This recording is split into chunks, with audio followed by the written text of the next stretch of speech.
ब्राह्मण था। वह रोज पीपल को जल से सींचता था। पीपल में से रोज एक लड़की निकलती और कहती, पिताजी मैं आपके साथ जाऊंगी। यह सुनते सुनते बूढ़ा दिन ब दिन कमजोर होने लगा। तो बुढ़िया ने पूछा कि क्या बात है। बूढ़ा बोला कि पीपल से एक लड़की निकलती है और कहती है कि वह भी मेरे साथ चलेगी। बुढ़िया बोली कि कल ले आना उस लड़की को, जहाँ 6 लड़कियां पहले से ही हमारे घर में है, वहाँ 7वीं लड़की और सही। अगले दिन बूढ़ा उस लड़की को घर ले आया। घर लाने के बाद बूढ़ा ब्राह्मण आटा मांगने गया तो उसने पहले दिनों की अपेक्षा आज ज्यादा आटा मिला था। जब बुढ़िया वह आटा छानने लगी तो लड़की ने कहा कि लाओ माँ, मैं छान देती हूँ। जब वह आटा छानने बैठी तो परात भर गई। उसके बाद माँ खाना बनाने जाने लगी तो लड़की बोली कि आज रसोई मैं बनाऊंगी। तो बुढ़िया बोली कि ना, तेरे हाथ जल जाएंगे। लेकिन लड़की नहीं मानी। वह रसोई में खाना बनाने गई तो उसने तरह तरह के 36 व्यंजन बना डाले और आज सभी ने भर पेट खाना खाया। इससे पहले वह आधा पेट भूखा ही रहते थे। रात हुई तो बुढ़िया का भाई आया और कहने लगा कि दीदी मैं तो खाना खाऊंगा। बुढ़िया परेशान हो गई कि अब खाना कहाँ से लाऊंगी। लड़की ने पूछा कि क्या बात है माँ। उसने कहा कि तेरा मामा आया है और रोटी खाएगा, लेकिन रोटी तो सबने खा ली है, अब उसके लिए कहाँ से लाऊंगी। लड़की बोली कि तू चिंता मत कर माँ, मैं बना दूंगी। और वह रसोई में गई और मामा के लिए 36 व्यंजन बना दी। मामा ने भरपेट खाया और कहा भी कि ऐसा खाना इससे पहले उसने कभी नहीं खाया है। बुढ़िया ने कहा कि भाई तेरी बावनी भाजी है, उसी ने बनाया है। शाम हुई तो लड़की बोली कि माँ चौका लगा के चौके का दिया जला देना, कोठे में मैं सोऊंगी। बुढ़िया बोली कि ना बेटी, तू डर जाएगी। लेकिन वह बोली कि ना माँ, मैं नहीं डरूंगी, मैं अंदर कोठे में ही सोऊंगी। वह कोठे में ही जाकर सो गई। आधी रात को लड़की उठी और चारों ओर आंख मारी तो धन ही धन हो गया। वह बाहर जाने लगी तो एक बूढ़ा ब्राह्मण सो रहा था। उसने देखा तो कहा कि बेटी तू कहाँ चली। लड़की बोली कि मैं तो दरिद्रता दूर करने आई थी, अगर तुम्हें दूर करवानी है तो करवा लो। उसने बूढ़े के घर में भी आँख से देखा तो चारों ओर धन ही धन हो गया। सुबह सवेरे सब उठे तो लड़की को ना पाकर उसे ढूंढने लगे कि पावनी बेटी कहाँ चली गई। बूढ़ा ब्राह्मण बोला कि वह तो लक्ष्मी माता थी, जो तुम्हारे साथ मेरी दरिद्रता भी दूर कर गई। हे लक्ष्मी माता, जैसे आपने उनकी दरिद्रता दूर की, वैसे ही सबकी करना। माँ लक्ष्मी भगवान विष्णु के पैर क्यों दबाती हैं, आइए जानते हैं पौराणिक कथा के बारे में। एक बार नारद जी ने माँ लक्ष्मी से पूछा कि वो हमेशा विष्णु जी के पैर क्यों दबाती रहती हैं। लक्ष्मी जी ने जवाब दिया कि चाहे मनुष्य हो या फिर देवी देवता, ग्रहों के प्रभाव से कोई अछूता नहीं रहता है। महिलाओं के हाथ में देवगुरु बृहस्पति का वास होता है तो पुरुषों के पैरों में दैत्य गुरु शुक्राचार्य का। ऐसे में जब भी कोई महिला पुरुष के चरण दबाती है तो देव और दानव का मिलन होता है और इससे धन लाभ का योग बनता है। यही कारण है कि मैं हमेशा श्री हरि के चरण दबाती हूँ। पुराणों के अनुसार लक्ष्मी जी को भगवान विष्णु ने अपने पुरुषार्थ के बल पर ही अपने बस में रखा था, जो हमेशा सभी के कल्याण का भाव रखते हैं। जो लक्ष्मी जी विष्णु जी के पास हैं वो धन और संपत्ति है। श्री हरि इनका उचित प्रयोग जानते हैं। यही कारण है कि महालक्ष्मी श्री विष्णु के पैरों में उनकी दासी बनकर रहती हैं। इसके अलावा भी इससे जुड़ी एक पौराणिक कथा है। एक अन्य पौराणिक कथा के अनुसार लक्ष्मी जी की बहन अलक्ष्मी उनसे ईर्ष्या करती थी। ऐसा इसलिए क्योंकि अलक्ष्मी बिल्कुल भी आकर्षण नहीं थी। उनकी आंखें भड़कीली, बाल फैले हुए और बड़े बड़े दांत थे। देवी लक्ष्मी जब भी अपने पति यानी श्री हरि के साथ होती थी तब अलक्ष्मी हमेशा वहां पहुंच जाती थी। यह बर्ताव लक्ष्मी जी को बिल्कुल पसंद नहीं आता था। उन्होंने अलक्ष्मी से कहा कि तुम मुझे और मेरे पति को अकेला क्यों नहीं छोड़ देती। तब अलक्ष्मी ने कहा कि उनकी कोई पूजा नहीं करता है, इसलिए जहाँ भी लक्ष्मी जी जाएंगी वो वहाँ उनके साथ आएगी। यह सुन देवी लक्ष्मी क्रोधित हो गई और अलक्ष्मी को शाप दे दिया। उन्होंने कहा कि मृत्यु के देवता तुम्हारे पति हैं। गंदगी, ईर्ष्या, लालच, आलस, रोष जहाँ भी होगा तुम वहीं निवास करोगी। ऐसे में माँ लक्ष्मी हमेशा ही अपने पति के चरणों की गंदगी दूर करती रहती हैं, जिससे अलक्ष्मी कभी भी उनके पास न आ पाएँ। कहा जाता है कि सौभाग्य और दुर्भाग्य एक साथ चलते हैं। ऐसे में दुर्भाग्य कई बार आपके जीवन में प्रवेश करने के मौके तलाशता रहता है। अलक्ष्मी भी इसी तरह घर के बाहर बैठकर लक्ष्मी के जाने का इंतजार करती हैं। जहाँ पर गंदगी मौजूद होती है या लालच और ईर्ष्या होती है, वहाँ पर कलह और कलेश का वातावरण बन जाता है। इससे यह संकेत मिलता है कि घर में अलक्ष्मी का प्रवेश हो चुका है। ऐसे में लोगों को माँ लक्ष्मी की पूजा निरंतर करते रहना चाहिए, जिससे अलक्ष्मी घर में प्रवेश न कर पाए। माँ लक्ष्मी व्रत कथा। प्राचीन काल की बात है। एक गांव में एक ब्राह्मण रहता था। वह ब्राह्मण नियमानुसार भगवान विष्णु का पूजन प्रतिदिन करता था। उसकी भक्ति से प्रसन्न होकर भगवान विष्णु ने उसे दर्शन दिए और इच्छा अनुसार वरदान देने का वचन दिया। ब्राह्मण ने माता लक्ष्मी का वास अपने घर में होने का वरदान मांगा। ब्राह्मण के ऐसा कहने पर भगवान विष्णु ने कहा, यहाँ मंदिर में प्रतिदिन एक स्त्री आती है और वह यहाँ गोबर के उपले थापती है। वही माता लक्ष्मी है। तुम उन्हें अपने घर में आमंत्रित करो। देवी लक्ष्मी के चरण तुम्हारे घर में पड़ने से तुम्हारा धन धान्य से भर जाएगा। ऐसा कहकर भगवान विष्णु अदृश्य हो गए। अब दूसरे दिन सुबह से ही ब्राह्मण देवी लक्ष्मी के इंतजार में मंदिर के सामने बैठ गई। जब उसने लक्ष्मी जी को गोबर के उपले थापते हुए देखा तो उसने उन्हें अपने घर पधारने का आग्रह किया। ब्राह्मण की बात सुनकर लक्ष्मी जी समझ गई कि यह बात ब्राह्मण को विष्णु जी ने ही कही है, तो उन्होंने ब्राह्मण को महालक्ष्मी व्रत करने की सलाह दी।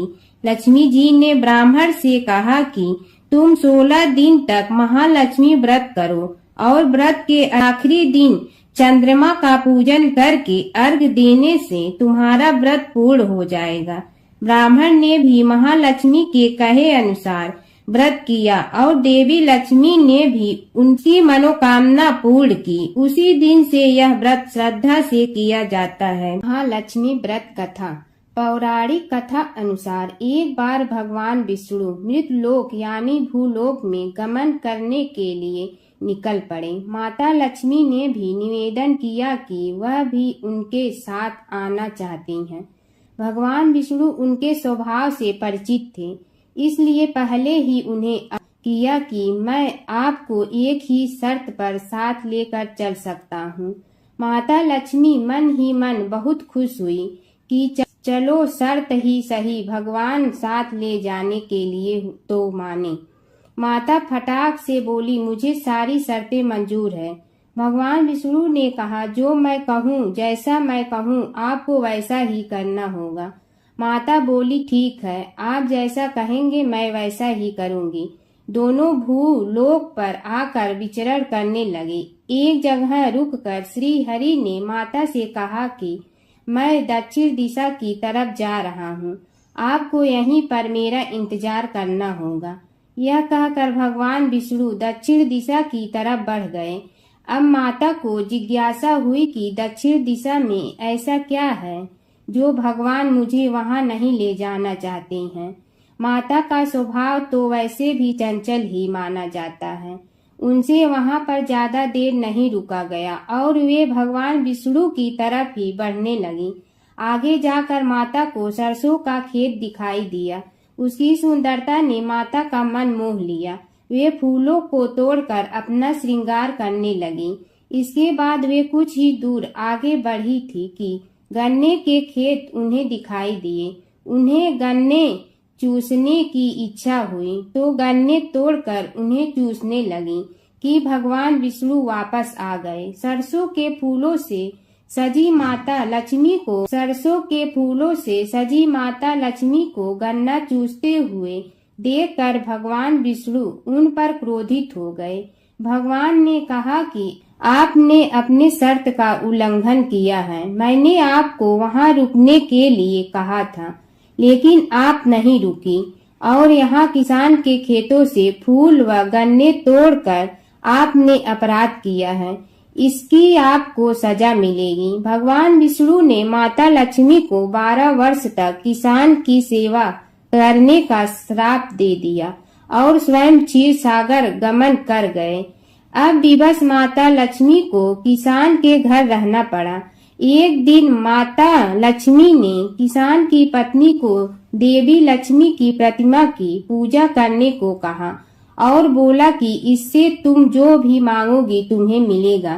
कृषक की पत्नी ने वैसा ही किया। कुछ ही दिनों में उनका घर धन धान से पूर्ण हो गया। हंसी खुशी समृद्धि में 12 साल का समय बीत गया। जब भगवान विष्णु माता लक्ष्मी को लेने के लिए आए तो किसान ने माता को न जाने देने का हठ किया। इस पर माता लक्ष्मी ने कहा कि कार्तिक कृष्ण पक्ष की 13 के दिन यदि वह विधि पूर्वक मेरी पूजा करे तो वह उसके घर में नहीं जाएंगी, लेकिन वह इस दौरान उन्हें दिखाई नहीं देगी। वह एक कलश की स्थापना करे और उसमें कुछ धन रखे, यानी धन की लक्ष्मी का रूप होगा। इस प्रकार 13 के दिन किसान ने माता के बताए अनुसार ही पूजा कर कलश स्थापना की और किसान का घर धन धान से पूर्ण रहने लगा। तब से माता लक्ष्मी की पूजा करने की परंपरा भी चली आ रही है। एक समय की बात है कि विष्णु भगवान का विवाह लक्ष्मी जी के साथ निश्चित हो गया। विवाह की तैयारी होने लगी। सभी देवताओं को निमंत्रण भेजे गए, परंतु गणेश जी को निमंत्रण नहीं दिया। कारण जो भी रहा हो, अब भगवान विष्णु की बारात जाने का समय आ गया। सभी देवता अपनी पत्नियों के साथ विवाह समारोह में आए।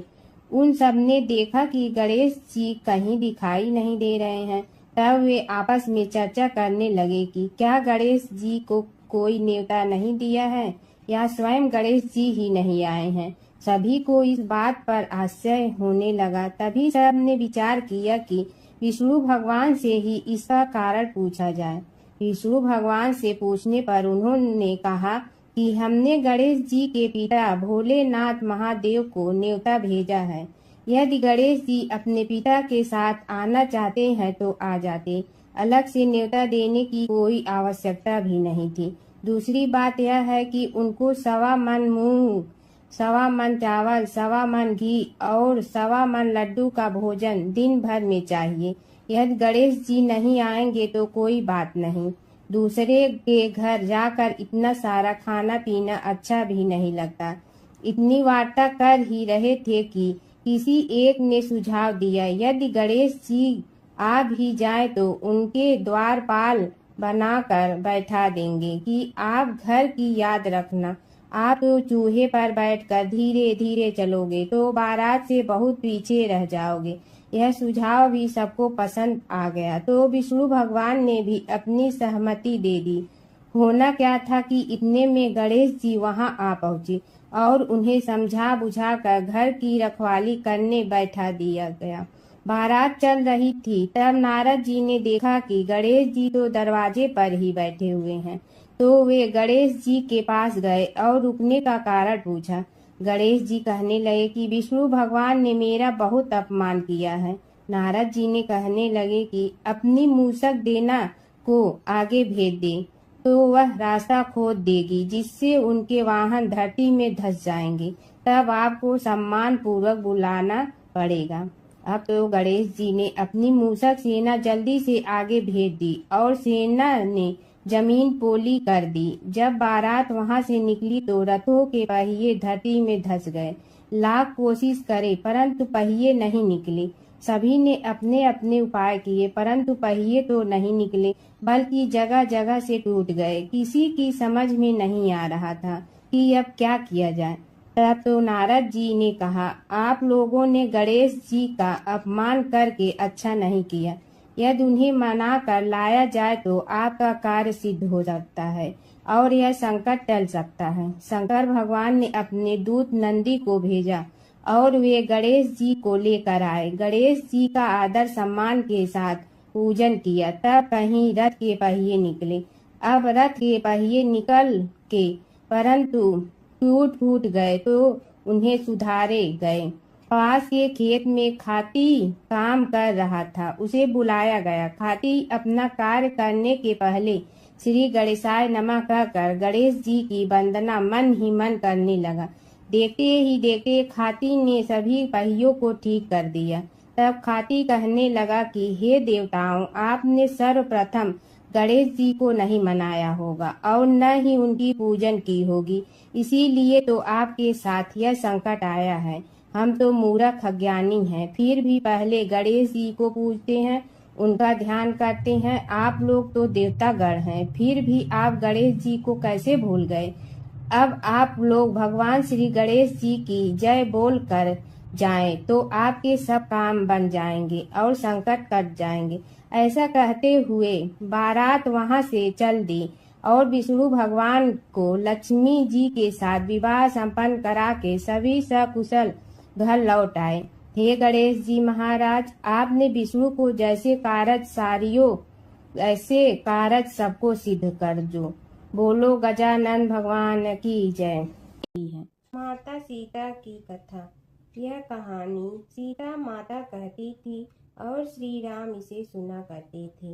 एक दिन श्री राम भगवान को किसी काम के लिए बाहर जाना पड़ा तो सीता माता कहने लगी कि भगवान, मेरा तो 12 वर्ष का नित्य नियम है। अब आप बाहर जाएंगे तो मैं अपनी कहानी किसे सुनाऊंगी। श्री राम ने कहा कि तुम कुएं की पाल पर जाकर बैठ जाना और वहां जो औरतें पानी भरने आएंगी उन्हें अपनी कहानी सुना देना। सीता माता कुएं की पाल पर जाकर बैठ जाती हैं।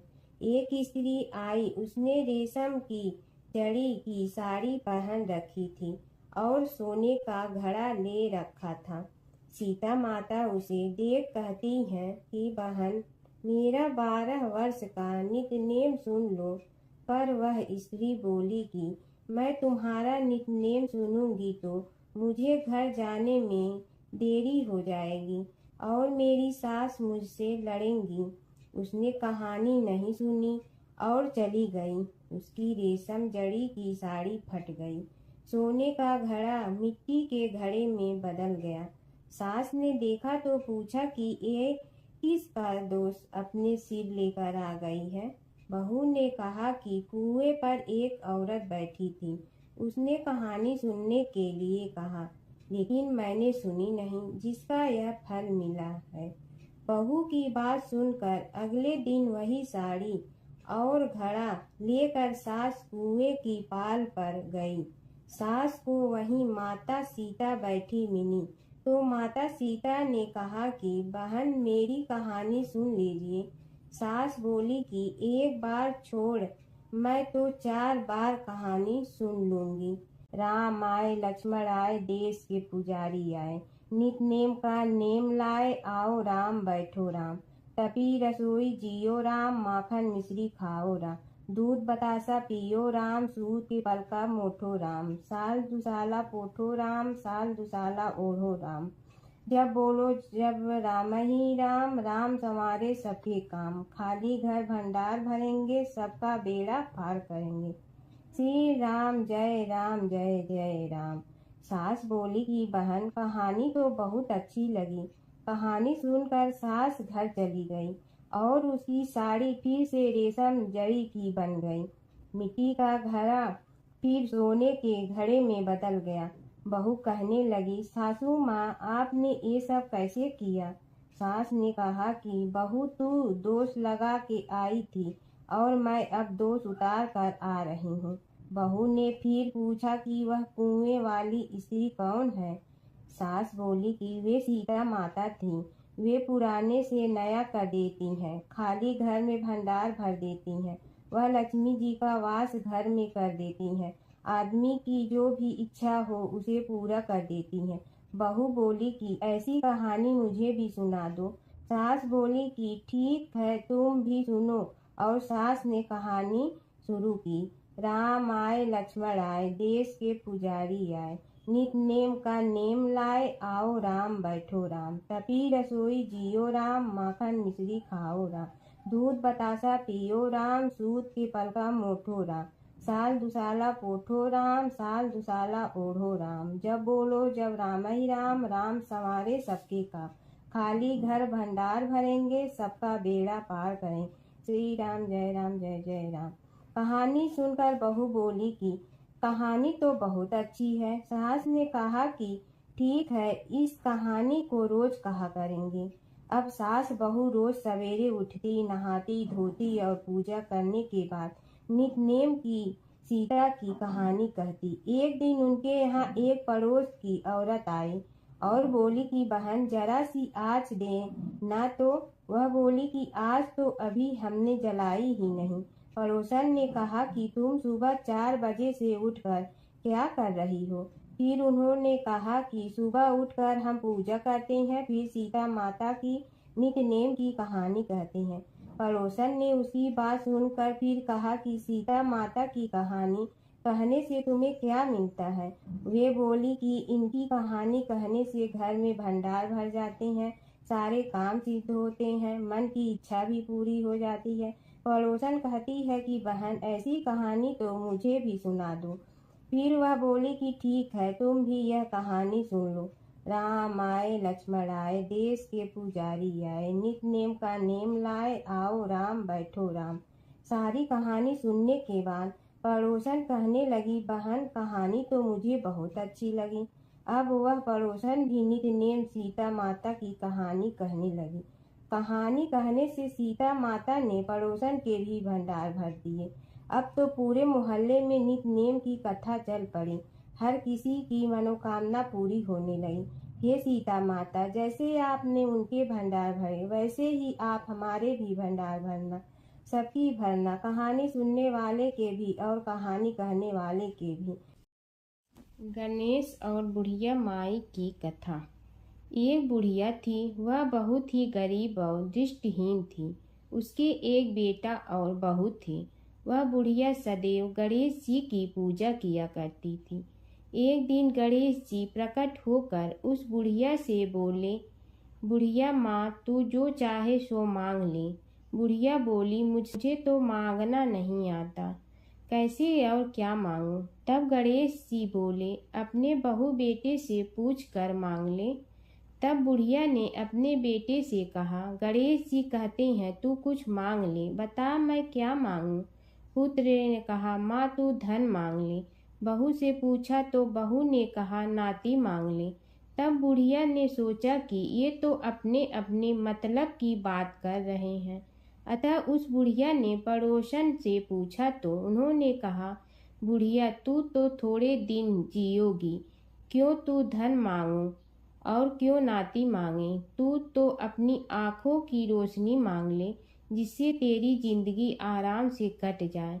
इस पर बुढ़िया बोली, यदि आप प्रसन्न है तो मुझे 9 करोड़ की माया दे, निरोगी काया दे, अमर सुहाग दे, आँखों की रोशनी दे, नाती दे, पोता दे और सब परिवार को सुख दे और अंत में मोक्ष दे। यह सुनकर तब गणेश जी बोले, बुढ़िया माँ, तुमने तो हमें ठग लिया। फिर भी जो तूने मांगा है वचन के अनुसार सब तुझे मिलेगा। और यह कहकर गणेश जी अंतर ध्यान हो गए। उधर बुढ़िया माँ ने जो कुछ मांगा वह सब कुछ मिल गया। हे गणेश जी महाराज, जैसे तुमने उस बुढ़िया माँ को सब कुछ दिया वैसे ही सबको देना। बुढ़िया माई को मुक्ति दी तुलसी माता की कथा। एक बुढ़िया माई तुलसी जी को सींचती और कहती कि हे तुलसी माता, सत की दाता, मैं तेरा बिडला सींचती हूँ, मुझे बहू दे, पीताम्बर की धोती दे, मीठा मीठा घास दे, बैकुंठा में वास दे, चटक की चाल दे, पटक की मोत दे, चंदन का काठ दे, रानी सा राज दे, दाल भात का भोजन दे, 11 की मौत दे, कृष्ण जी का कंधा दे। तब तुलसी माता यह सुनकर सूखने लगी। तो भगवान ने पूछा कि हे तुलसी, तुम क्यों सूख रही हो? तुलसी माता ने कहा कि एक बुढ़िया रोज आती है और यही बात कह जाती है, मैं सब बात तो पूरा कर दूंगी, लेकिन कृष्ण का कंधा कहाँ से लाऊंगी? तो भगवान बोले, जब वो मरेगी तो मैं अपने आप कंधा दे आऊँगा, तू बुढ़िया माई से कह देना। जब बुढ़िया माई मर गई, सब लोग आ गए। जब माई को ले जाने लगे तो वह किसी से न उठी। तब भगवान एक 12 बरस के बालक का रूप धारण करके आए। बालक ने कहा, मैं कान में एक बात कहूँगा तो बुढ़िया माई उठ जाएगी। बालक ने कान में कहा, बुढ़िया माई मन की निकाल ले, पीताम्बर की धोती ले, मीठा मीठा घास ले, बैकुंठा का वास ले, चटक की चाल ले, पटक की मोत ले, कृष्ण जी का कंधा ले। यह सुनकर बुढ़िया माई हल्की हो गई। भगवान ने कंधा दिया और बुढ़िया माई को मुक्ति मिल गई। हे तुलसी माता, जैसे बुढ़िया माई को मुक्ति दी वैसे सबको देना। तुलसी माता की कथा। पुरानी समय की बात है। एक परम सुंदर और पतिव्रता स्त्री थी जिनका नाम था वृंदा। वे भगवान विष्णु की परम भक्त थी और उनका विवाह राक्षस राजा जलंधर से हुआ था। जलंधर बहुत शक्तिशाली था और उसकी शक्ति का रहस्य था उसकी पत्नी वृंदा की अटूट पतिव्रता धर्म। जब तक वृंदा अपने पति के प्रति सच्ची और समर्पित रही, तब तक कोई भी देवता जलंधर को पराजित नहीं कर सकता था। देवताओं ने कई बार प्रयास किया, लेकिन जलंधर अजेय रहा। तब सभी देवता भगवान विष्णु के पास गए और उनसे सहायता मांगी। भगवान विष्णु ने एक लीला रची। वे जलंधर का रूप धारण करके वृंदा के सामने प्रकट हुए। वृंदा ने उन्हें अपना पति समझकर उनका सत्कार किया, लेकिन जैसे ही वृंदा को सच्चाई का पता चला, उनका पतिव्रता धर्म भंग हो गया। उसी क्षण देवताओं ने जलंधर का वध कर दिया। जब वृंदा को यह ज्ञात हुआ कि यह सब भगवान विष्णु की लीला थी, तो वे बहुत दुखी हुई और उन्होंने भगवान विष्णु को श्राप दिया कि वे पत्थर बन जाएं। उसी श्राप के कारण भगवान विष्णु शालिग्राम पत्थर के रूप में प्रकट हुए। इसके बाद वृंदा ने अपने प्राण त्याग दिए। उनके शरीर से एक पवित्र पौधा उत्पन्न हुआ, जिसे आज हम तुलसी के नाम से जानते हैं। तभी से तुलसी को देवी का रूप माना जाता है और उनकी पूजा की जाती है। तुलसी माता को घर में रखने से सुख समृद्धि आती है। भगवान विष्णु को तुलसी अत्यंत प्रिय है। बिना तुलसी के भगवान विष्णु की पूजा अधूरी मानी जाती है। सच्ची भक्ति और पतिव्रता धर्म में अपार शक्ति होती है। गणेश जी की कथा। एक बार गणेश जी एक छोटे बालक के रूप में चिमटी में चावल और चमचे में दूध लेकर निकले। वो हर किसी से कह रहे थे कि कोई मेरी खीर बना दो, कोई मेरी खीर बना दो। एक बुढ़िया बैठी हुई थी। उसने कहा, ला मैं बना दूं। वह छोटा सा बर्तन चढ़ाने लगी। तब गणेश जी ने कहा कि दादी माँ, छोटी सी भगोनी मत चढ़ाओ। तुम्हारे घर में जो सबसे बड़ा बर्तन है वही चढ़ा दो। बुढ़िया ने वही चढ़ा दिया। वह देखती रह गई कि वह जो थोड़े से चावल उस बड़े बर्तन में डाली थी, वह तो पूरा भर गया है। गणेश जी ने कहा, दादी माँ, मैं नहा कर आता हूँ। खीर तैयार हो गई हो तो बुढ़िया के पोते पोती खीर खाने के लिए रोने लगे। बुढ़िया ने कहा, गणेश जी, तेरे भोग लगाना कहकर चूल्हे में थोड़ी सी खीर डाली और कटोरी भर भर कर बच्चों को दे दी।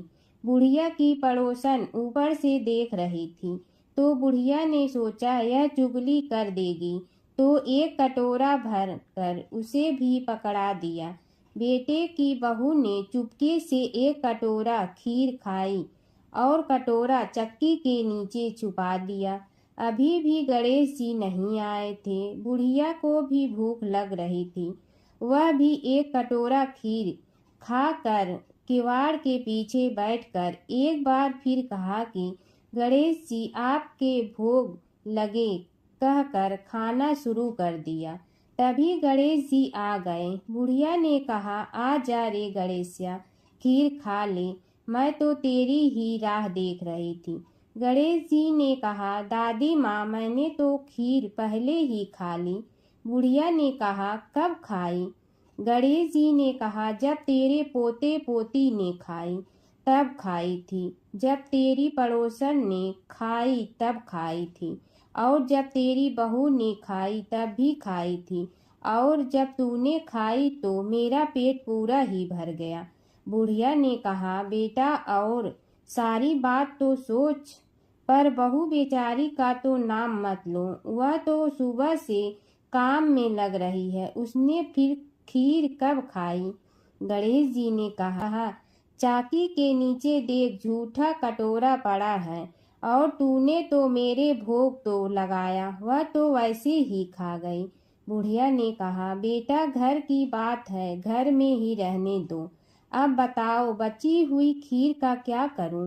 गणेश जी ने कहा, नगरी जी जिमा दो। बुढ़िया ने पूरी नगरी जिलवा दी, फिर भी बर्तन पूरा ही भरा था। राजा को पता लगा तो बुढ़िया को बुलाया और कहा, क्यों रे बुढ़िया, ऐसा बर्तन तेरे घर पर सोवे अच्छा लगे या हमारे घर पर सोवे? बुढ़िया ने कहा, राजा जी आप ले लो। राजा जी ने खीर का बर्तन महल में मंगा लिया। लाते ही खीर में कीड़े मकोड़े बिच्छू हो गए और दुर्गंध आने लगी। यह देखकर राजा जी ने बुढ़िया से कहा, बुढ़िया बर्तन वापस ले जा, तो मुझे मेरे गणेश जी ने दिया। बुढ़िया ने बर्तन वापस लिया, लेते ही सुगंधित की हो गई। घर आकर बुढ़िया ने गणेश जी से कहा, बची हुई खीर का क्या करें? गणेश जी ने कहा, झोपड़ी के कोने में खड्डा खोद कर गाड़ दो, उसी जगह सुबह उठकर वापस खोदेगी तो धन के 2-4 पैसे मिलेंगे। ऐसा कहकर गणेश जी अंतर ध्यान हो गए। जाते समय झोपड़ी के लात मारते हुए गए तो झोपड़ी के स्थान पर महल हो गया। सुबह बहू ने फावड़ा लेकर पूरे घर को खोद दिया तो कुछ भी नहीं मिला। बहू ने कहा, सासू जी, थारो गणेश जी तो झूठे हैं। सास ने कहा, बहू मारो गणेश झूठो तो नहीं है, ला मैं देखूं। वह फावड़ा लेकर खोजने लगी तो टन टन करते 2 धन के घड़े निकले आए। बहू ने कहा, सासू जी, गणेश जी तो साचो ही हैं। सास ने कहा, गणेश जी तो भावनाओं का भूखा है। यह गणेश जी जैसा आपने बुढ़िया को दिया वैसा सबको देना। एक बार एक नगर में एक मालिन रहती थी। उसके पति चल बसे थे। उसका एक 4 साल का पुत्र था। उसकी सास कठोर हृदय की स्त्री थी। वह बहू को बहुत तकलीफ देती थी। एक दिन सास ने बहू और पोते को घर से निकाल दिया। वे दोनों रोते हुए चलते चलते एक जंगल में जा पहुंचे। वहां एक बड़े पेड़ के नीचे बैठ गए। वहां से थोड़ी दूर पर एक गणेश जी का मंदिर था। वहां बहुत लोग गणेश जी के दर्शन करने आते थे। दर्शन करके गणेश जी को प्रसाद चढ़ाते थे। फिर वह प्रसाद सबको बांट देते थे। इस प्रसाद से माँ बेटे का गुजारा होने लगा। दोनों गणेश जी की पूजा पाठ में लग गए। एक दिन उन्होंने सोचा, क्यों न हम भी जंगल से फूल ला कर बेचें। वे रोज जंगल से फूल लाकर उसकी माला बनाकर बेचने लगे। साथ में पूजा की सामग्री और प्रसाद भी बेचने लगे। इससे उनको आमदनी होने लगी। गणेश जी की कृपा से आमदनी बढ़ने लगी। जल्दी ही उन्होंने एक मकान और एक दुकान बना लिया। एक राजा की लड़की मंदिर में रोज पूजा करने आती थी। मालिन के बेटे को देखकर राजकुमारी उस पर मोहित हो गई और उससे विवाह करने की सोचने लगी। उसने अपनी भाभी से अपने मन की बात कही। भाभी अनुभवी थी। उसने कहा, ये तो मालिन का बेटा है और तुम एक राजा की बेटी हो। यदि तुमने उससे विवाह किया तो तुम्हारी बहुत बेइज्जती होगी। पर राजकुमारी अपनी बात पर अड़ी रही। उसने कहा, मैंने तो प्रतिज्ञा कर ली है कि उसी से विवाह करूंगी। भाभी ने घर जाकर सारी बात राजा को बता दी। राजा ने मना नहीं किया और विवाह के लिए तैयार हो गए। उन्होंने बड़े धूमधाम से बेटी का विवाह मालिन के बेटे के साथ कर दिया। मालिन ने सबसे पहले बेटे बहू को गणेश जी के मंदिर में ले जाकर पूजा पाठ करवाया और गणेश जी का आशीर्वाद दिलवाया। इसके बाद पूरे नगर में यह बात फैल गई कि गणेश जी की पूजा करने से सब दुख कष्ट दूर हो जाते हैं। इस बात पर सुनते ही नगर के सभी लोग मंदिर आने लगे। मालिन और उसके बेटे की बिक्री और बढ़ गई। उधर उसकी सास के बुरे दिन आ गए। अन्नदाता उससे रूठ गए और वह भूखों मरने लगी। एक दिन वह रोती धोती उसी गणेश जी के मंदिर में आ पहुंची। वहां वह मालिन के बेटे से बोली, मैं भूखी हूँ, मुझे रोटी कपड़ा दे दो, इसके बदले में तुम्हारा सारा काम कर दूंगी। लड़के को दया आ गई और उसे काम पर रख लिया। उसने अपनी दादी को नहीं पहचाना। जब मालिन घर आई तो उसने सास को पहचान लिया। वह सास से बोली, सासू जी आप यहाँ कैसे? सास ने पोते की तरफ इशारा करके कहा, मेरी इस सेठ के यहाँ नौकरी लग गई है। बहू बोली, यह आपका पोता है और यह घर भी आपका ही है, यह दुकान भी आपकी ही है। जब आपने हमें घर से निकाला तब गणेश जी ने हमारी रक्षा की। बहू की बात सुनकर सास बोली, मेरी करनी मैं भोगूंगी। बहू बोली, सासू जी अब आप हमारे यहाँ रहो और पोते का सुख देखो। हे गणेश जी महाराज, जैसा सुख आपने मालिन को दिया वैसा ही सुख सबको देना। जमुना की कहानी। प्राचीन समय में एक गांव था जिसमें दो बहनें रहा करती थी। एक बहन का नाम गंगा था तो दूसरी बहन का नाम जमुना था। एक बार दोनों बहनें एक साहूकार के खेत से गुजर रही थी तो जमुना ने 13 दाने जौ के तोड़ लिए, जिसे देख गंगा बोली कि तुझे तो ग्रहण लग गया, तूने चोरी की है। इस पर जमुना बोली कि अब मेरा ग्रहण कैसे धुलेगा। गंगा ने कहा कि तुझे 12 साल तक साहूकार के यहाँ नौकरी करनी पड़ेगी, तभी तेरा पाप धुलेगा और ग्रहण से मुक्ति मिलेगी। जमुना साहूकार के यहाँ नौकरी के लिए जाती है और अपने लिए काम मांगती है। साहूकार उसे काम पर रख लेता है, लेकिन काम करने से पहले जमुना उसे कहती है कि मैं सारे काम करूंगी लेकिन 4 काम नहीं करूंगी। जूठे बर्तन नहीं मांजूंगी, झाड़ू नहीं लगाऊंगी, बिस्तर नहीं बिछाऊंगी और दिया नहीं जलाऊंगी। 12 साल के बाद कुंभ का मेला लगा तो साहूकारनी भी कुंभ नहाने जाने लगी। जमुना ने उसे जाते देख कहा कि कुंभ के मेले में मेरी बहन गंगा मिलेगी तो उसे यह सोने का टक्का दे देना, इससे वह अपने हाथों में सुंदर चूड़ियां पहन लेगी।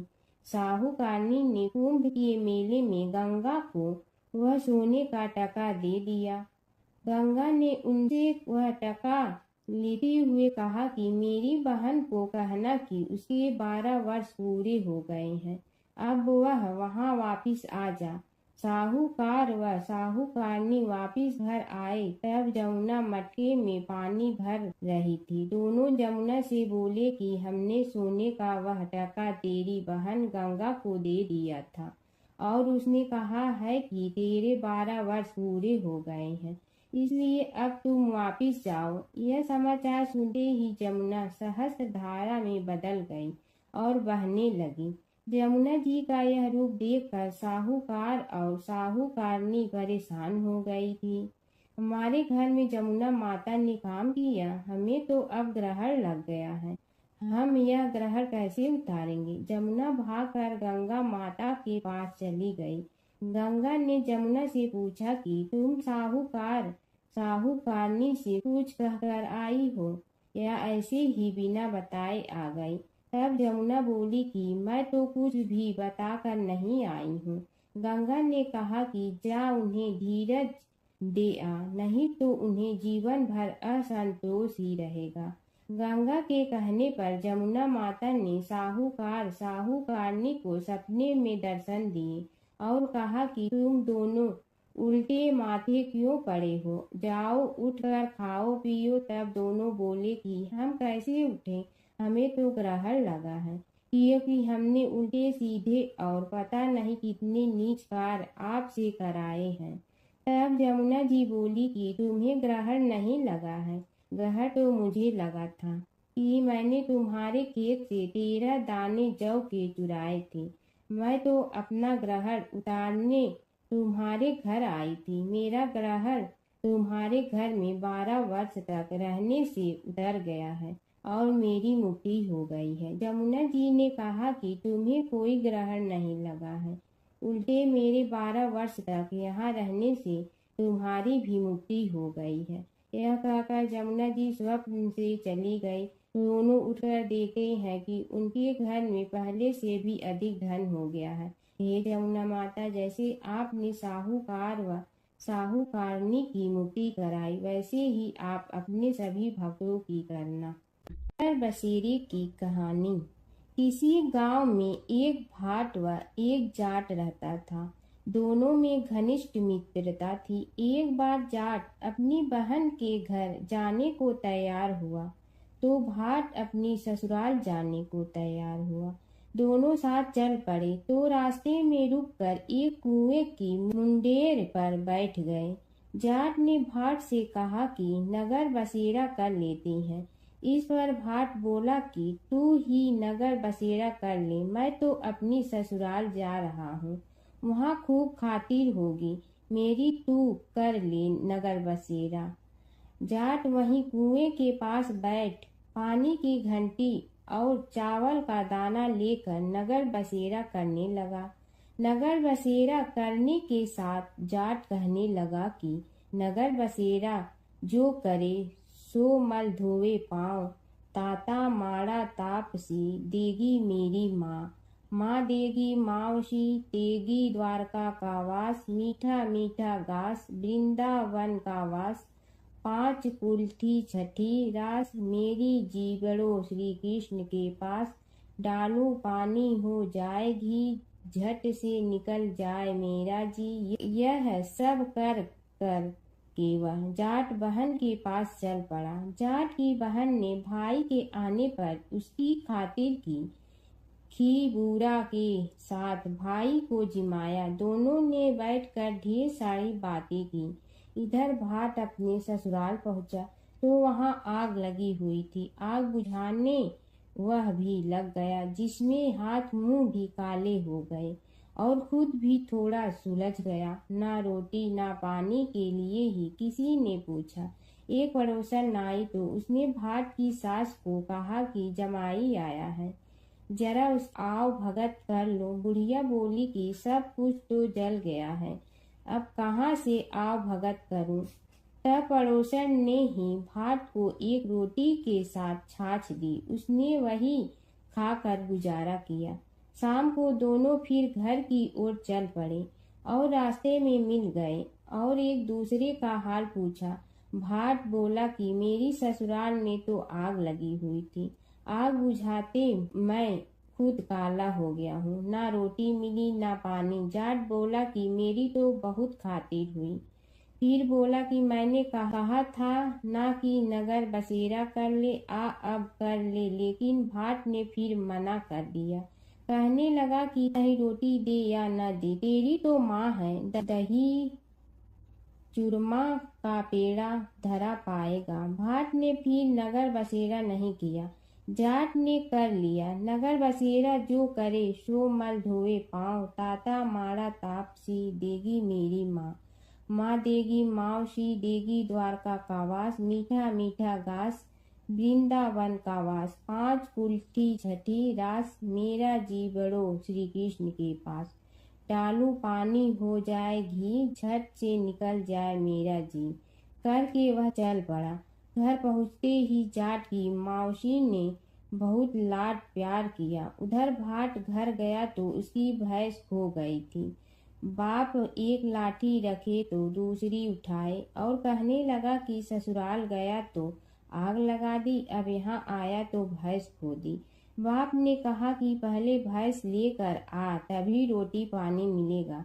सारा दिन भाट भैंस ढूंढता रहा, लेकिन उसे भैंस नहीं मिली। जाट और भाट की मुलाकात फिर से बाजार में हो गई। जाट ने भाट के हाल चाल पूछे तो भाट बोला कि आते ही भैंस खो गई, बस उसी दिन से भैंस ढूंढ रहा हूँ। रोटियां का तो पूछो ही मत। जाट ने कहा कि मैंने तो पहले ही कहा था कि नगर बसेरा कर ले। जाट की बात सुनकर भाट बोला कि तेरे नगर बसेरे में इतनी ताकत है तो चल अब कर लेते हैं। दोनों ने बैठकर नगर बसेरा किया। नगर बसेरा जो करे सो मल धोवे पाँव, ताता माड़ा तापसी देगी मेरी माँ। माँ देगी मौसी देगी द्वारका का वास, मीठा मीठा घास वृंदावन का वास। 5 कुल्ठी छठी रास, मेरा जीवड़ो श्री कृष्ण के पास। डालू पानी हो जाए घी, झट से निकल जाए मेरा जी। दोनों के नगर बसेरा करने पर भाट जैसे ही आगे बढ़ा तो उसकी खोई भैंस मिल गई, जिसे लेकर घर पहुंचा। घर पहुंचते ही माँ ने कहा कि लड़के को आते ही घर से निकाल दिया, सारे दिन से ये भूखा प्यासा भटक रहा है। यह कहकर उसकी माँ ने उसको खूब खिलाया पिलाया। इस घटना के बाद सारे नगर में ढिंढोरा पिटवा गया कि कब कोई अपने पीहर या सास से आते जाते नगर बसेरा करें। जैसे भाट को नगर बसेरा करने का फल मिला, वैसे ही हर किसी को मिले। प्राचीन काल की बात है। नैमिषारण्य क्षेत्र में ऋषि महर्षि और साधु संतों का समाज जुड़ा था। उसमें श्री सूत जी भी विद्यमान थे। शौनक जी ने उनकी सेवा में उपस्थित होकर निवेदन किया कि हे अज्ञान रूप घोर तिमिर को नष्ट करने में करोड़ों सूर्यों के समान प्रकाशमान श्री सूत जी हमारे कानों के लिए अमृत के समान जीवन प्रदान करने वाले कथा तत्व का वर्णन कीजिए। हे सूत जी, हमारे हृदयों में ज्ञान के प्रकाश की वृद्धि तथा भक्ति, वैराग्य और विवेक की उत्पत्ति जिस कथा से हो सकती हो, वह हमारे प्रति कहने की कृपा कीजिए। शौनक जी की जिज्ञासा से सूत जी बड़े प्रसन्न हुए। पुरातन इतिहासों के स्मरण से उनका शरीर पुलकायमान हो रहा था। वे कुछ देर उसी स्थिति में विराजमान रहकर कुछ विचार करते रहे और अंत में बोले, शौनक जी, इस विषय में आपके चित्त में बड़ी जिज्ञासा है। आप धन्य हैं जो सदैव ज्ञान की प्राप्ति में तत्पर रहते हुए विभिन्न पुराण कथाओं की जिज्ञासा रखते हैं। आज मैं आपको ज्ञान के परम स्रोत रूप श्री गणेश जी का जन्म कर्म रूप चरित्र सुनाऊंगा। गणेश जी से ही सभी ज्ञानों सभी विद्याओं का उद्भव हुआ है। अब आप सावधान चित्त से विराजमान हो। श्री गणेश जी के ध्यान और नमस्कार पूर्वक उनका चरित्र श्रवण करें। नमस्तस्मै गणेशाय ब्रह्मा विद्या प्रदायिनी यनागस्त्यसमः साक्षात विघ्न सागर सोषणे। कैसे हैं वे श्री गणेश जो सभी प्रकार की ब्रह्म विद्याओं को प्रदान करने वाले, अर्थात ब्रह्मा के सगुण और निर्गुण स्वरूप पर प्रकाश डालने और जीव ब्रह्मा का अभेद प्रतिपादन करने वाली विद्याओं के दाता हैं। वे विघ्नों के समुद्रों को महर्षि अगस्त के समान शोषण करने में समर्थ हैं। इसलिए उनका नाम विघ्न सागर शोषक के नाम से प्रसिद्ध है। मैं उन भगवान श्री गणेश जी को नमस्कार करता हूँ। प्रथम पूजा के अधिकारी श्री गणेश जी, यह कहकर सूत जी कुछ समय के लिए मौन हो गए और फिर बोले, शौनक जी, भगवान गणेश जी ही सर्वप्रथम पूजा प्राप्ति के अधिकारी हैं। किसी भी देवता की पूजा करो, पहले उनकी पूजा करो। शौनक जी ने निवेदन किया, हे भगवान, हे सूत, सर्वप्रथम यह बताने की कृपा कीजिए कि गणेश जी को प्रथम पूजा का अधिकार किस प्रकार प्राप्त हुआ। इस विषय में मेरी बुद्धि मोह को प्राप्त हो रही है कि सृष्टि रचयिता ब्रह्मा जी, पालन करता भगवान नारायण और संहार करता शिव जी में से किसी को प्रथम पूजा का अधिकारी क्यों नहीं माना गया। यह त्रिदेव ही तो सबसे बड़ा देवता माने जाते हैं। सूत जी ने कहा, शौनक जी, यह भी एक रहस्य ही है। देखो, अधिकार मांगने से नहीं मिलता, इसके लिए योग्यता होनी चाहिए। संसार में अनेकों देवी देवताएं पूजे जाते हैं। पहले जो जिसका इष्ट देव होता है वह उसी की पूजा किया करता है। इससे बड़े देवताओं के महत्व में कमी आने की आशंका उत्पन्न हो गई। इस कारण देवताओं में परस्पर विवाद होने लगा। वे उसका निर्णय प्राप्त करने के लिए शिव जी के पास पहुँचे और प्रणाम करके पूछने लगे, प्रभु, हम सब में प्रथम पूजा का अधिकारी कौन है। शिव जी सोचने लगे कि किसे प्रथम पूजा का अधिकारी माने। तभी उन्हें एक युक्ति सूझी। बोले, देवगण, इसका निपटारा बातों से नहीं तथ्यों से होगा। इसके लिए एक प्रतियोगिता रखनी होगी, शिव की परिक्रमा करने की प्रतियोगिता। देवगण उनका मुख देखने लगे, शंकित हृदय से सोचने लगे कि कैसी प्रतियोगिता रहेगी। यह शिव जी ने उनके मन के भाव ताड़ लिए, इसलिए सांत्वना भरे शब्दों में बोले, घबराओ मत, कोई कठिन परीक्षा नहीं ली जाएगी। बस इतना ही कि सभी अपने अपने वाहनों पर चढ़कर संसार की परिक्रमा करो और फिर यहाँ लौट आओ। जो पहले लौटेगा वही सर्वप्रथम पूजा का अधिकारी होगा। अब क्या देर थी, सभी अपने अपने वाहन पर चढ़कर दौड़ पड़े। किसी का वाहन गजराज था तो किसी का सिंह, किसी का भैंसा तो किसी का मृग, किसी का हंस तो किसी का उल्लू, किसी का अश्व तो किसी का श्वान। अभिप्राय यह है कि वाहनों को विविधता के दर्शन उस समय जितने भले प्रकार से हो सकते थे उतने अन्य समय में नहीं। सबसे गया बीता वाहन गणेश जी का था मूषक, उससे चूहा भी कहते हैं। ऐसे वाहन के बल भरोसे इस प्रतियोगिता में सफल होना तो क्या, सम्मिलित होना भी हास्यास्पद है।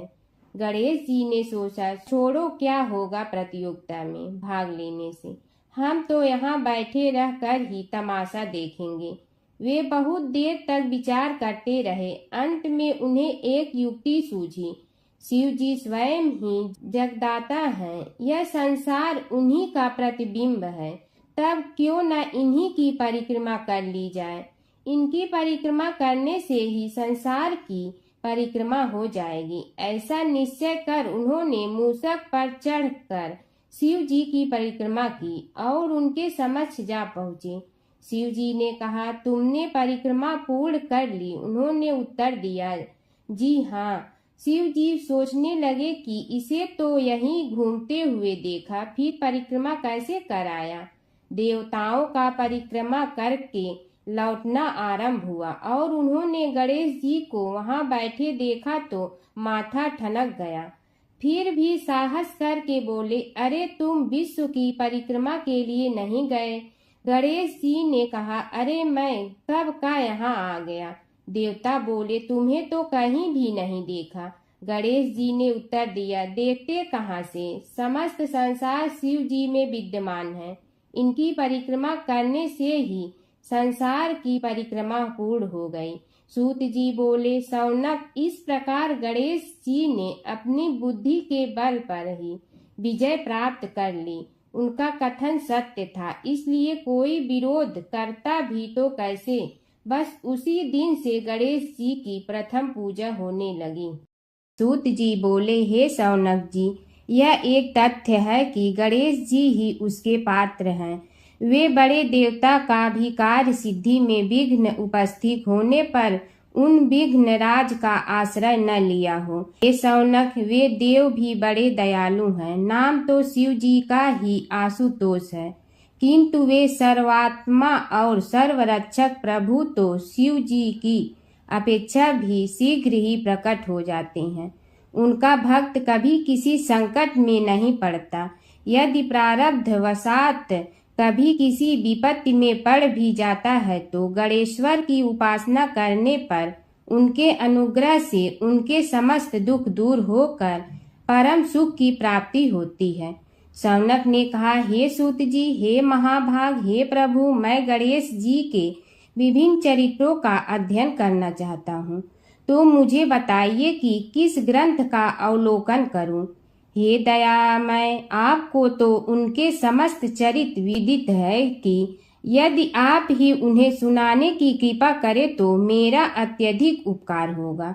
सूत जी बोले, हे शौनक भगवान, गणेश्वर के इतने चरित्र हैं कि उन सब का कथन इस जीवा से संभव नहीं, क्योंकि प्रभु अनंत, प्रभु चरित्र अनंता वाली बात समस्त विद्वान ऋषि मुनि कहते हैं। फिर भी गणेश जी प्रथम पूजा के अधिकारी होने के कारण समस्त देव चरित्रों में जुड़े हुए हैं, इसलिए उनका प्रभाव भी सर्वाधिक व्यापक है।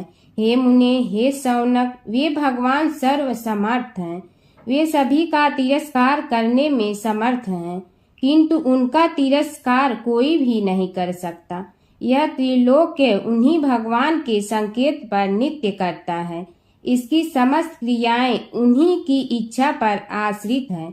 हे शौनक भगवान गणेश्वर स्वयं कहते हैं, शिवे विष्णु च शक्तौ च सूर्ये मयि निराधिप यो भेद बुद्धि योगः स सम्य योगुः मतो मम।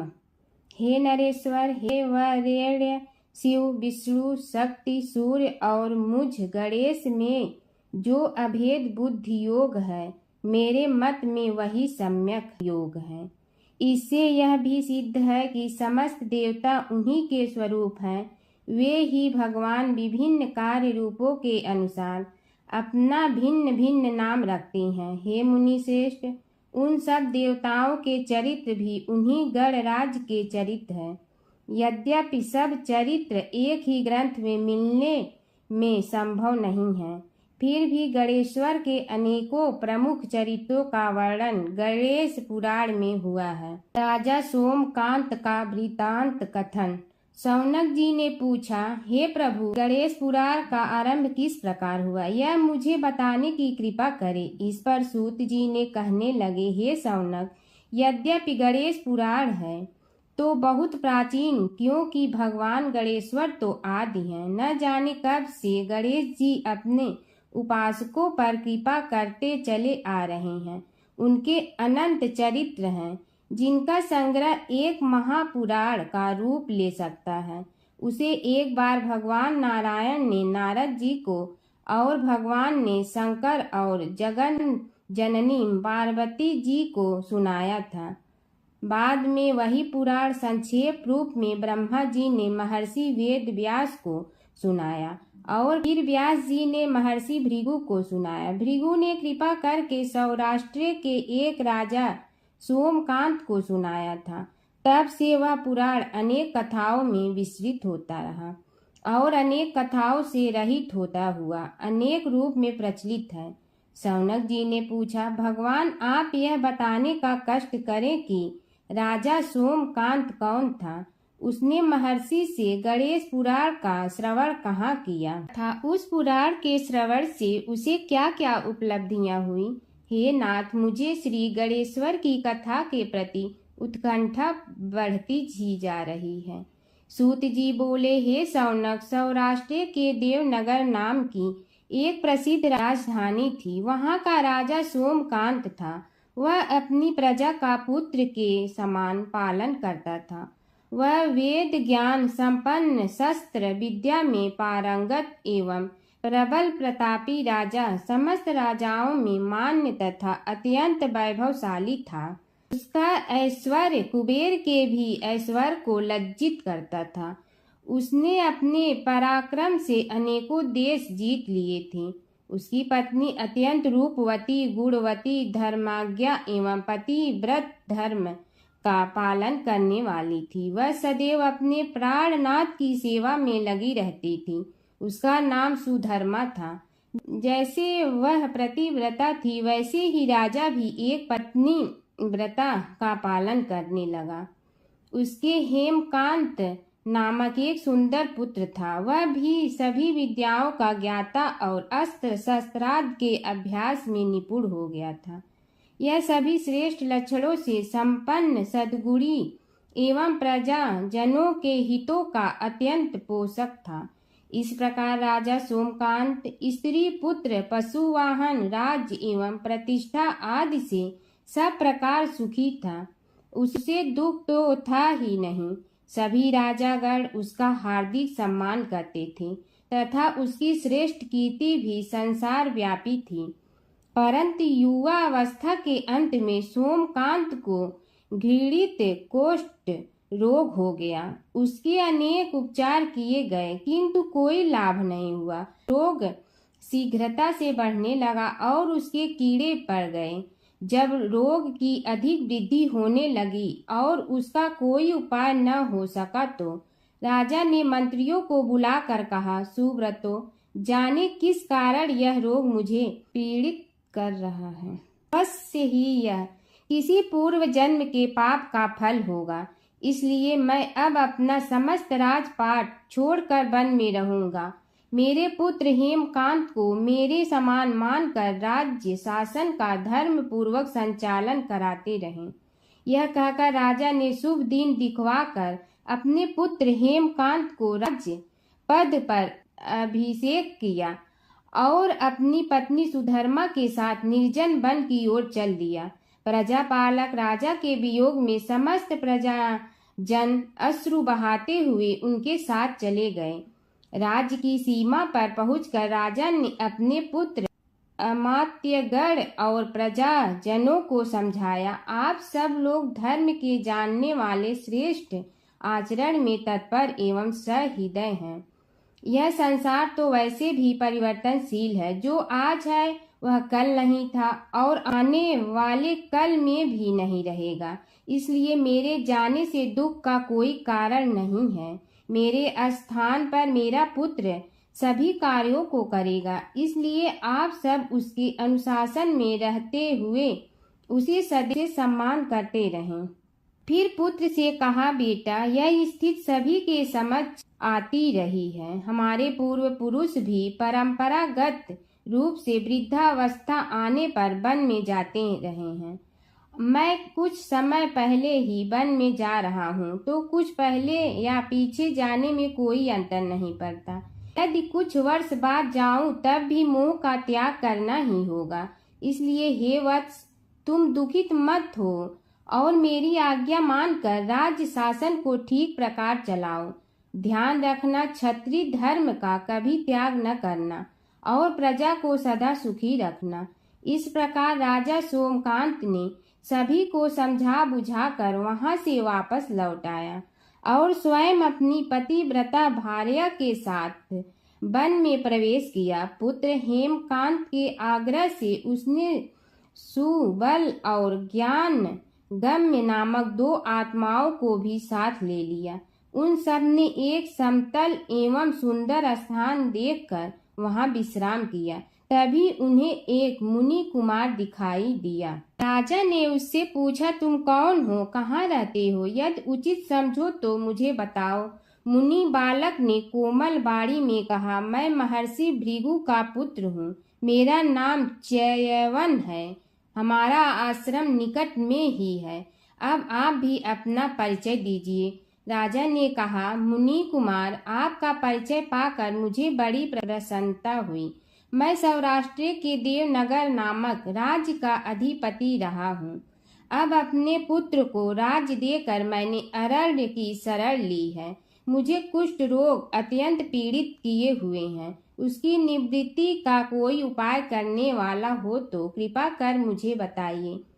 मुनि कुमार ने कहा, मैं अपने पिताजी से अपना वृतांत कहता हूँ, फिर वे जैसा कहेंगे आपको बताऊंगा। यह कहकर मुनि बालक चला गया और कुछ देर में ही आकर बोला, राजन, मैंने आपका वृतांत अपने पिताजी को बताया। उनकी आज्ञा हुई है कि आप सब मेरे साथ आश्रम में चलकर उनसे भेंट करें, तभी आपके रोग के विषय में भी विचार किया जाएगा।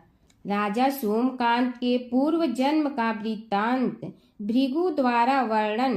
राजा अपनी पत्नी और अमात्यों के सहित च्यवन के साथ साथ भृगु आश्रम में जा पहुंचा और उन्हें प्रणाम कर बोला, हे भगवान, हे महर्षि, मैं आपकी शरण हूँ, आप मुझ कुष्ठी पर कृपा कीजिए। महर्षि बोले, राजन, यह तुम्हारे किसी पूर्व जन्म कृत पाप का ही उदय हो गया है।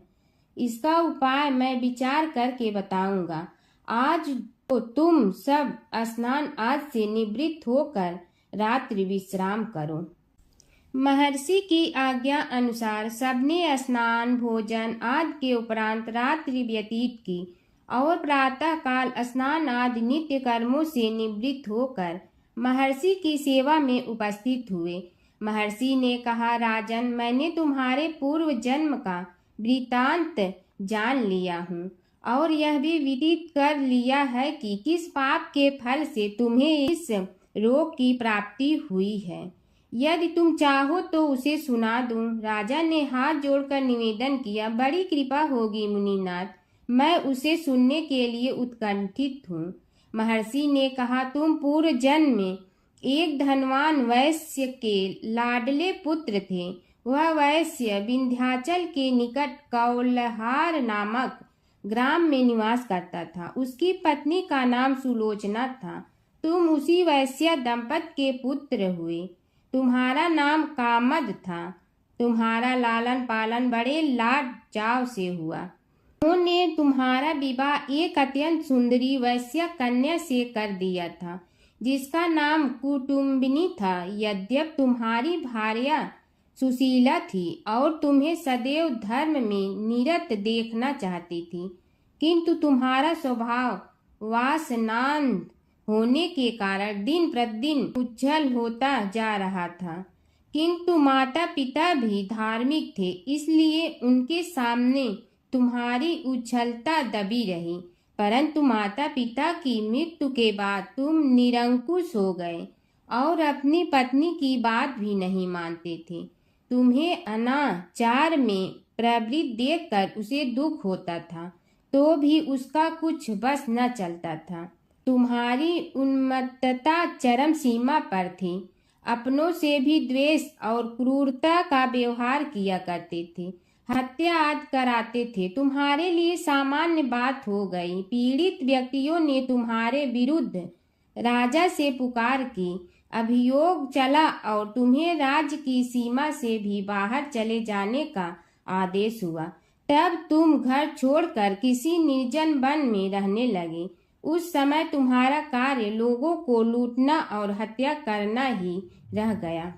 एक दिन माध्याह्न काल था। गुणवर्धक नामक एक विद्वान ब्राह्मण उधर से निकला। बेचारा अपनी पत्नी को लिवाने के लिए ससुराल जा रहा था। तुमने उस ब्राह्मण युवक को पकड़कर लूट लिया। प्रतिरोध करने पर उसे मारने लगे तो वह चित्कार करने लगा, मुझे मत मार, मत मार, देख मेरा दूसरा विवाह हुआ है। मैं पत्नी को लेने के लिए जा रहा हूँ। किंतु तुम तो क्रोधवश में ऐसे लीन हो रहे थे कि तुमने उसकी बात सुनकर भी नहीं सुनी। जब उसे मारने लगे तो उसने श्राप दे दिया, अरे हत्यारे, मेरी हत्या के पाप से तो सहस्त्र कल्प तक घोर नरक भोगोगे। तुमने उसकी कोई चिंता न की और सिर काट लिया। राजन, तुमने ऐसी ऐसी एक नहीं बल्कि अनेक निरीह हत्याएं की थी, जिनकी गणना करना भी पाप है।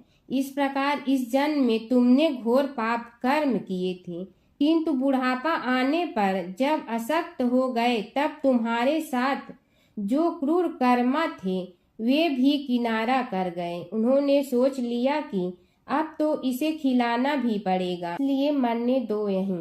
अमोघ प्रभाव गणेश उपासना का कथन। राजन, अब तुम निरालंब थे, चल फिर तो सकते ही नहीं थे। भूख से पीड़ित रहने के कारण रोगों ने भी घेर लिया।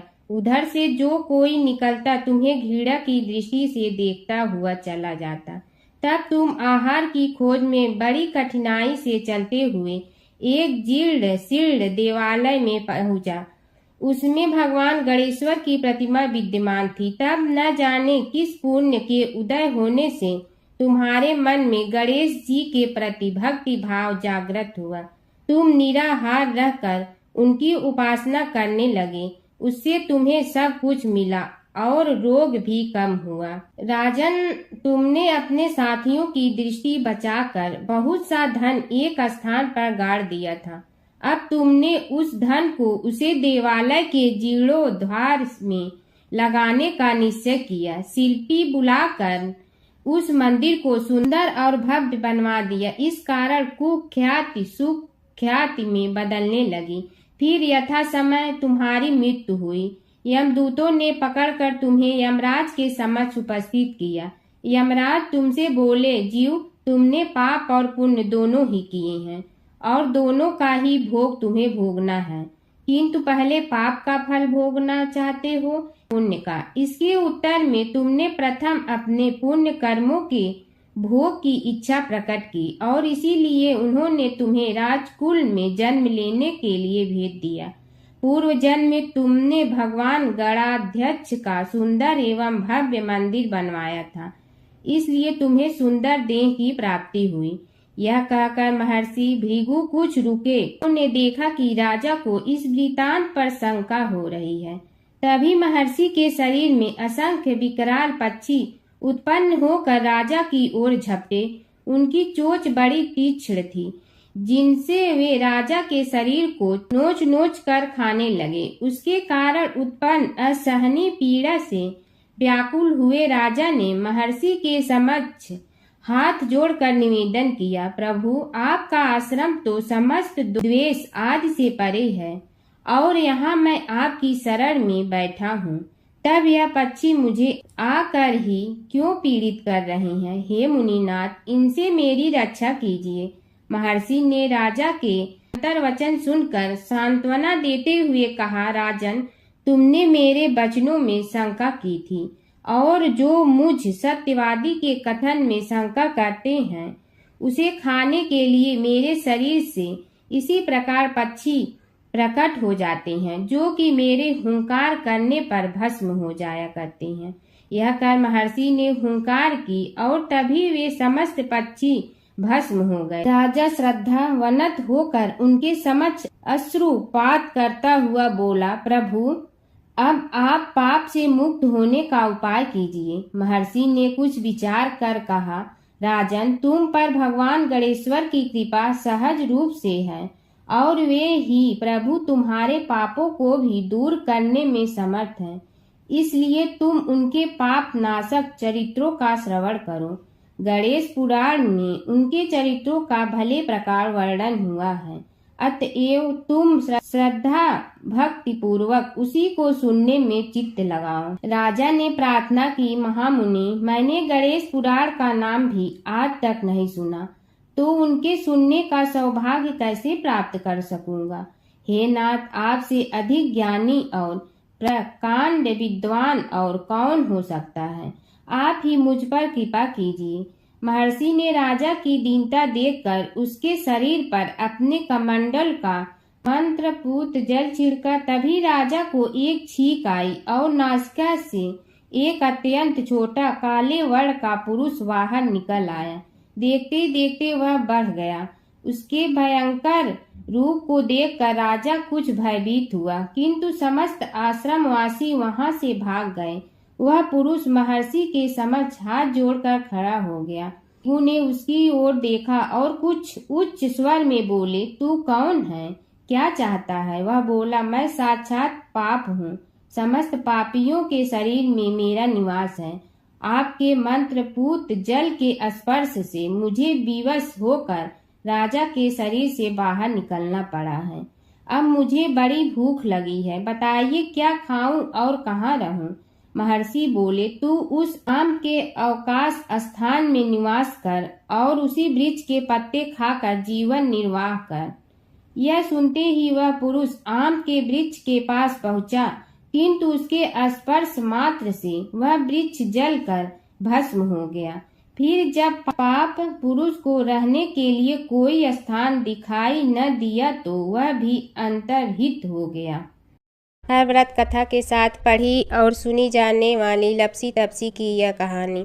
एक लपसी था, एक तपसी था। तपसी हमेशा भगवान की तपस्या में लीन रहता था। लपसी रोजाना सवा सेर की लपसी बनाकर भगवान का भोग लगाकर जीम लेता था। एक दिन दोनों लड़ने लगे। तपसी बोला, मैं रोज़ भगवान की तपस्या करता हूँ, इसलिए मैं बड़ा हूँ। लपसी बोला, मैं रोज़ भगवान को सवा सेर लपसी का भोग लगाता हूँ, इसलिए मैं बड़ा हूँ। नारद जी वहाँ से गुजर रहे थे। दोनों को लड़ता देखकर उनसे पूछा कि तुम क्यों लड़ रहे हो। तपसी ने खुद के बड़ा होने का कारण बताया और लपसी ने अपना कारण बताया। नारद जी बोले, तुम्हारा फैसला मैं करूँगा। दूसरे दिन लपसी और तपसी नहाकर अपनी रोज की भक्ति करने आए तो नारद जी ने छुपकर 1.25 करोड़ की एक एक अंगूठी उन दोनों के आगे रख दी। तपसी की नज़र उस अंगूठी पर पड़ी जो उसने चुपचाप अंगूठी उठाकर अपने नीचे दबा ली। तब लपसी की नज़र अंगूठी पर पड़ी, लेकिन उसने ध्यान नहीं दिया। भगवान को भोग लगाकर लपसी खाना खाने लगा।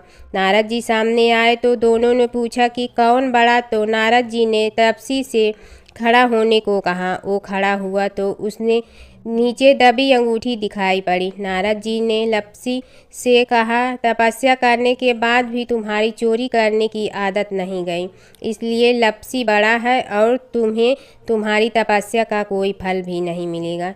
तपसी शर्मिंदा होकर माफ़ी मांगने लगा। उसने नारद जी से पूछा, मुझे मेरी तपस्या का फल कैसे मिलेगा। नारद जी ने कहा, यदि कोई गाय और कुत्ते की रोटी नहीं बनाएगा तो फल तुम्हें मिलेगा। यदि कोई ब्राह्मण को भोजन करवा कर दक्षिणा नहीं देगा तो फल तुम्हें मिलेगा। यदि कोई साड़ी के साथ ब्लाउज नहीं देगा तो फल तुझे मिलेगा। यदि कोई दिए से दिया जलाएगा तो फल तुम्हें मिलेगा। यदि कोई सारी कहानी सुने लेकिन तुम्हारी कहानी नहीं सुने तो फल तुझे मिलेगा। उसी दिन से हर व्रत कथा कहानी के साथ लपसी तपसी की कहानी भी सुनी और कही जाती है। ओम जय जगदीश हरे स्वामी, जय जगदीश हरे। भक्त जनों के संकट क्षण में दूर करे। ओम जय जगदीश हरे। जो ध्यावे फल पावे, दुख बिन से मन का। सुख संपत्ति घर आवे, कष्ट मिटे तन का। ओम जय जगदीश हरे। मात पिता तुम मेरे, शरण कहूँ किसकी। तुम विनय और न दूजा, आस करूँ जिसकी। ओम जय जगदीश हरे। तुम पूर्ण परमात्मा, तुम अंतर्यामी। पार ब्रह्म परमेश्वर, तुम सबके स्वामी। ओम जय जगदीश हरे। तुम बिंदा के सागर, तुम पालन करता। मैं मूरख कल काम, कृपा करो भरता। ओम जय जगदीश हरे। तुम हो ये कय गोचर, सबके प्राणपति। किस विधि मिलूं दया में, तुमको मैं कुमति। ओम जय जगदीश हरे। दीन बंधु दुख हरता, तुम रक्षक मेरे। अपने हाथ उठाओ, द्वार पड़ा तेरे। ओम जय जगदीश हरे। विषय विकार मिटा, पाप हरो देवा। श्रद्धा भक्ति बढ़ाओ, संतन की सेवा। ओम जय जगदीश हरे। तन मन धन सब तेरा, स्वामी सब कुछ है तेरा। तेरा तुझको अर्पण क्या लागे मेरा। ओम जय जगदीश हरे। जय जगदीश हरे। स्वामी जय जगदीश हरे। भक्त जनों के संकट धरने दूर करे। ओम जय जगदीश हरे, स्वामी जय जगदीश हरे।